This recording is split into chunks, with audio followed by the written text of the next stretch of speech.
역대하 34장 1절에서 13절까지 말씀 한 절씩 교독하겠습니다.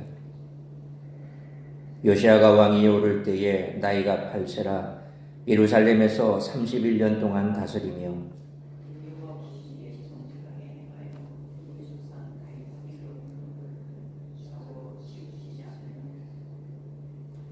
아직도 어렸을 때 곧 왕위에 있은 지 8년에 그의 조상 다윗의 하나님을 비로소 찾고 제 12년에 유다와 예루살렘을 비로소 정결하게 하여 그 산당들과 아세라 목상들과 아로새긴 우상들과 부어 만든 우상들을 제거하여 버릴 때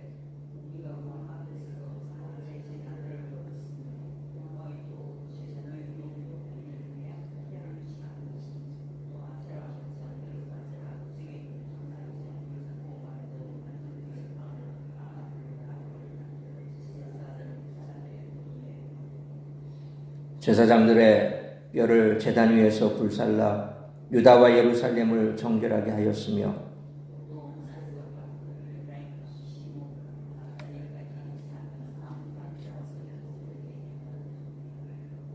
제단들을 허물며 아세라 목상들과 아로새긴 우상들을 빻아 가루를 만들며 온 이스라엘 땅에 있는 모든 태양상을 찍고 예루살렘으로 돌아왔더라.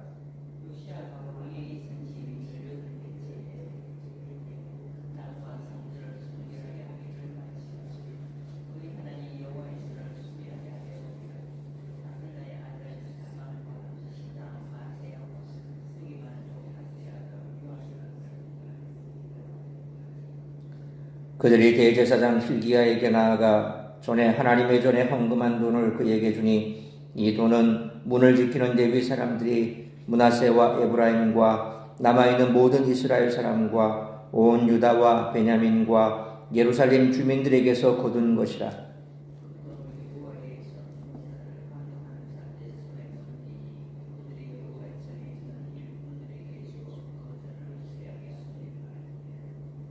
곧 목수들과 건축하는 자들에게 주어 다듬은 돌과 연접하는 나무를 사며 유다 왕들이 헐어버린 성전을 위하여 들보를 만들게 하며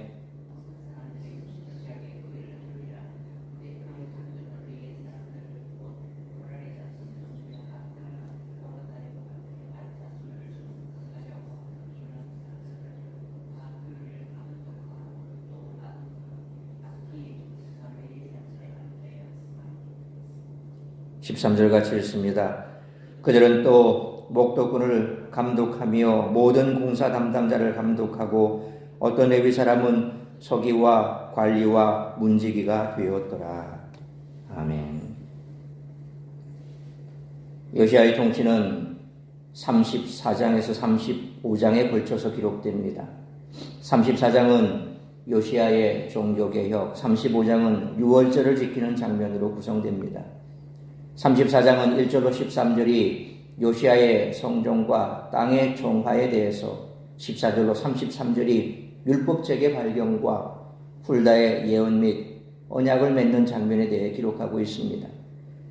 요시야는 다윗, 솔로몬, 히스기야의 계보를 잇는 경건한 왕이자 개혁군주입니다. 요시야는 사실상 유다의 마지막 통치의 분기점을 이룹니다. 요시야의 죽음 이후는 유다가 멸망으로 향하는 혼란기에 해당합니다. 역대기에서 요시야보다 히스기야를 이상적인 왕으로 그리는 이유는 요시야의 비참한 죽음을 설명하기 위해서일 것입니다. 요시야는 바로의 입을 통해 전해진 하나님의 명령에 순종하지 않은 결과 죽음을 맞았습니다. 그럼에도 불구하고 열왕기와는 달리 역대기에서 요시야의 장례식은 성대하게 묘사됩니다. 요시야의 개혁은 단독으로 이루어진 것이 아닙니다. 히스기야의 개혁 이후 다시금 개혁 과제를 수행한 것이었고 므낫세가 남겨놓은 실패와 회개의 교훈을 통해 더 옳은 방향을 찾고자 한 연장성상에서 이루어진 일이었습니다.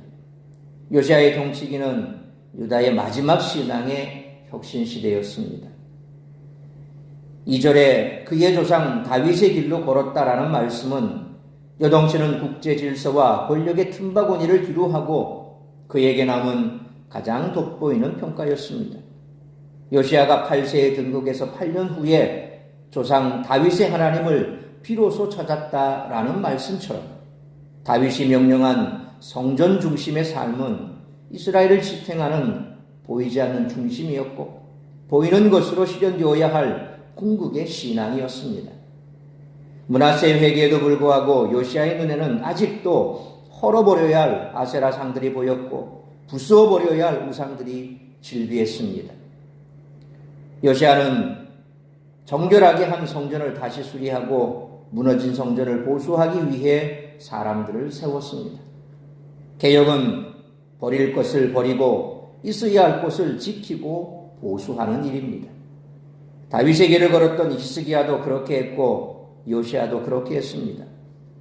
유다는 많은 혼란과 신앙의 도전을 맞닥뜨렸지만 다윗의 길을 걷는 신앙을 통해 제사장 나라로 세워질 수 있었습니다.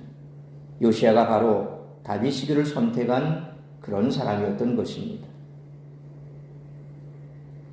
암살당한 선왕의 대를 이어 8살에 즉위한 왕이라면 사극에서도 비운의 주인공이 될 가능성이 매우 높습니다. 그러나 요시야에게서는 전혀 그런 모습을 찾아볼 수가 없습니다.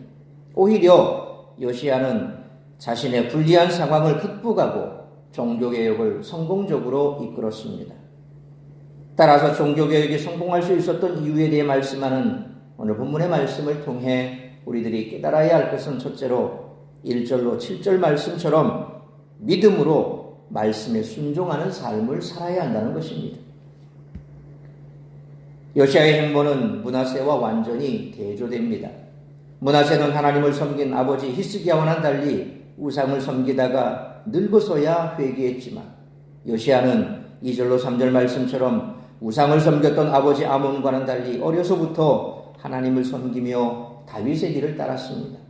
또한 므낫세는 거의 평생을 아수르의 눈치를 보며 그들의 우상을 숭배했지만 요시야는 4절로 5절 말씀처럼 우상을 가루를 만들어 그 제사하던 자들의 무덤에 뿌리며 그 제사장들의 뼈를 불사르는 급진적인 개혁을 추진했습니다.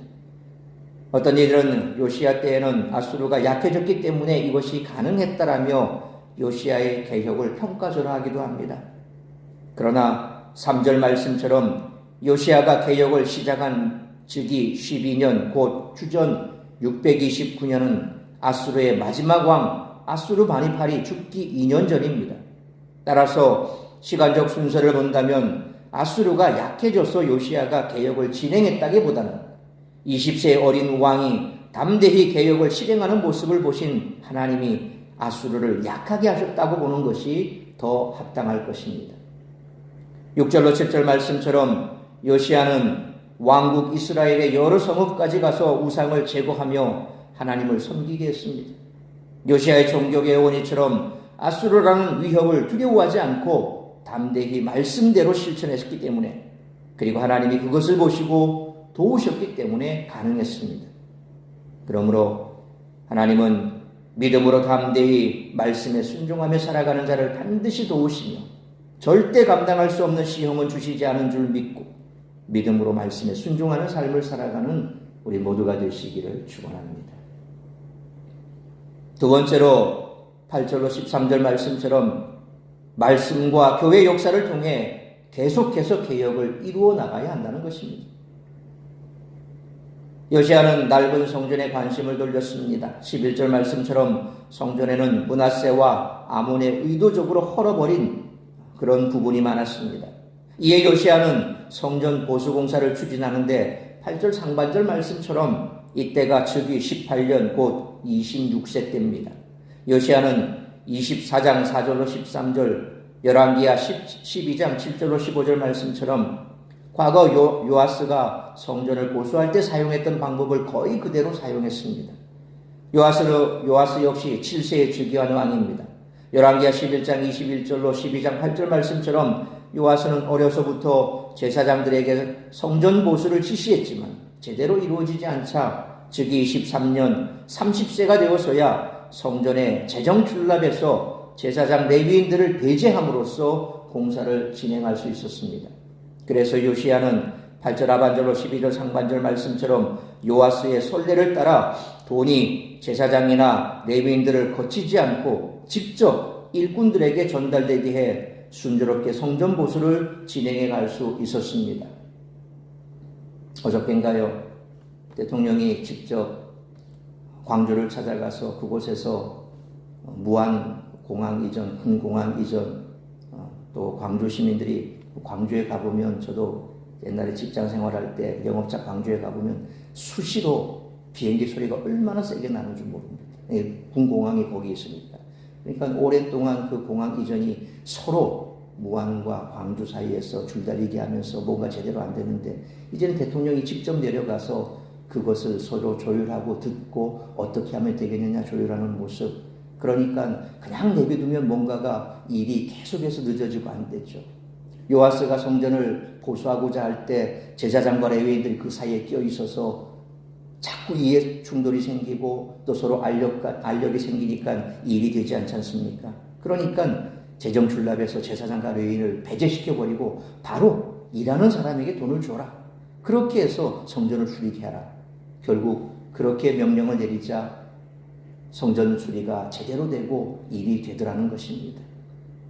항상 일하는 사람이 일을 할 수 있도록 만들어줘야 일이 된다는 거죠.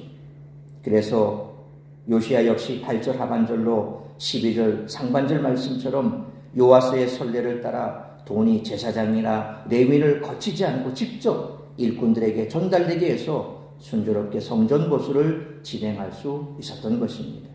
12절 하반절로 13절 말씀처럼 레위인들은 감독하는 일을 맡았는데 이로 인해 재정 투명성이 확보되고 일의 진행 속도가 빨라졌던 것입니다. 이처럼 요시야는 과거의 선례들을 연구해 시행착오를 최소화했기에 강력한 리더십을 발휘해 성전을 회복시키고 유다를 신앙의 길로 되돌릴 수 있었던 것입니다. 우리가 교회 역사를 연구하고 거기서 지혜를 얻으려 하는 이유가 바로 이것입니다. 그래서 오늘날 우리가 예배드리고 있는, 우리가 섬기고 있는 일반 교회를 개혁교회다라고 얘기를 합니다. 왜 개혁교회라는 표현을 쓸까요? 종교개혁자들이 주창했던 그 말씀, 그리고 그들의 그 주창을 뿌리에 근간을 두고 말씀대로 예배를 드리고 말씀대로 신앙생활하는 그런 공동체. 그래서 오늘날 일부 개신교회의 이단적인 요소를 가지고 있는 교회를 제외시키면 대부분 그런 정통적인 교회들은 개혁교회를 주창합니다. 오직 하나님의 말씀으로, 그리고 오직 하나님을 향한 믿음으로, 오직 거룩함으로. 우리는 그렇게 종교개혁자들이 주창했던 그런 것들을 붙들고 우리는 오늘도 신앙생활 한다는 거죠. 교회 역사는 그렇습니다. 중세시대를 거쳐오면서 암울했던 그 암흑기를 거쳐서 오직 신앙으로, 믿음으로 그렇게 교회를 세워나갔던 그런 종교개혁자들의 그 신앙의 뿌리가 바로 오늘날 우리에게도 그대로 이어져 오고 있음에 우리는 감사해야 합니다. 그런 종교개혁자들이 없었다면 여전히 우리는 우상 속에 갇혀 있었을 것이고, 가톨릭을 보면 분명히 알 수 있지 않습니까? 얼마나 거기에 신앙적이지 않은 그런 요소들이 많이 뿌리내리고 있습니까? 오늘 말씀에도 나오고 있지만 요시야가 종교개혁을 할 때 그의 어떤 우상 가운데 태양 숭배하는 그런 우상도 있었다. 중세 교회 가운데 보면 이런 태양 숭배 사상이 그대로 교회 안에 들어와 있습니다. 그런 것들도 다 요시야가 없앴던 것처럼 우리 역시도 교회 안에 여전히 남아있는 그런 비신앙적인 요소들은 하나하나씩 찾아서 다 없애서 종교개혁자는 오직 말씀으로, 말씀 아닌 것은 교회가 교회다고 지는 데서 해를 끼치기 때문에 오직 말씀만으로 우리가 신앙을 이어가야 된다는 그러한 기치 아래 우리가 지금까지 교회를 이어오고 있습니다. 그러므로 하나님께서 지금까지 이스라엘과 교회를 어떻게 인도하셨는지를 보며 지혜를 얻어 세상을 이기는 지혜로운 교회와 우리 성도님들 되시기를 축원합니다. 사랑하는 성도 여러분, 16세기 종교개혁자들은 자신들을 죽일 수도 있는 교황과 왕들 앞에서 오직 성경, 오직 믿음, 오직 은혜, 이것을 담대히 외쳤던 사람들입니다. 그들은 어려서부터 교회가 잘못되었는지를, 어디서부터 교회가 잘못되었는지를 파악하고 초대교회로 돌아가야 한다고 역설했습니다. 우리는 이들의 전통 가운데 서 있습니다. 그러므로 요시아와 종교개혁자들처럼 담대한 믿음을 가지고 실천하며 교회 역사 가운데 지혜를 얻어 진리의 터 위에 교회와 우리의 신앙을 굳게 세워나가는 우리 교회와 성도님들 되시기를 주님의 이름으로 축원합니다. 기도하겠습니다. 거룩하신 아버지 하나님, 은혜와 사랑을 감사합니다. 오늘도 이 새벽을 깨워 말씀으로 예배로 하루를 시작하게 하시니 감사합니다. 오늘 주신 말씀처럼 우리가 이 땅 가운데 온전한 믿음을 유지할 수 있고, 또한 그 온전한 믿음을 유지할 수 있는 교회 가운데 우리가 속할 수 있었던 것, 그것은 오래전 이 믿음을 지키기 위해 피 뿌려 순교했던 많은 순교자들이 있고, 그 순교의 피 위에 교회가 세워졌습니다. 오직 말씀을 통하여서 우리가 붙들어야 할 것은 오직 하나님을 향한 그 믿음과 하나님께서 베푸시는 은혜를 통해서 교회가 교회다워지고 성도가 성도다워진다는 사실을 다시 한번 깨닫고, 혹여 나의 신앙 가운데 여전히 버려야 하고 또 세상 가운데 세상 사람들이 살아가는 그러한 삶의 방식이 뿌리 깊게 내린 것이 있다면 다 제거해야 할 줄 믿습니다. 온전한 신앙의 개혁, 그 신앙의 개혁만이 우리의 삶을 온전한 삶으로, 또한 하나님을 섬길 때 온전히 섬길 수 있는 그런 우리의 사람들, 우리의 성도들이 될 수 있을 줄 믿습니다. 오늘 다시 한번 이 아침 우리 자신을 돌아볼 수 있기를 원합니다. 세상 속에 살아가는 삶의 방식이 여전히 내 삶에 뿌리 내리고 있다면 제거하여 주옵시고, 오직 말씀을 통하여서, 그리고 오직 믿음만으로, 오직 하나님의 은혜만을 바라보며 이 땅의 삶을 잘 우리가 마무리할 수 있기를 원합니다. 한 번뿐인 삶, 참으로 주님께서 기뻐하시는 그러한 모습으로 하늘의 상급을 바라보며 매일매일 천성을 향하여 우리가 걸어가는 그러한 순례자와 같은 삶을 살아가는 우리 성도들 되게 하시고, 그런 성도들이 모여서 하나님을 영화롭게 하는 그런 교회를 만들어가기 위해 애쓰고 수고하는 이 땅의 교회와 성도들 될 수 있도록 은총 내려 주옵소서. 오늘 이 한 날도 나를 통하여 이루고자 하는 그 하나님의 뜻을 이루기에 부족함이 없도록 성령으로 충만케 하여 주시기를 간절히 빌고 소원하오며, 이 모든 말씀 우리 주 예수 그리스도의 이름으로 기도하옵나이다. 아멘.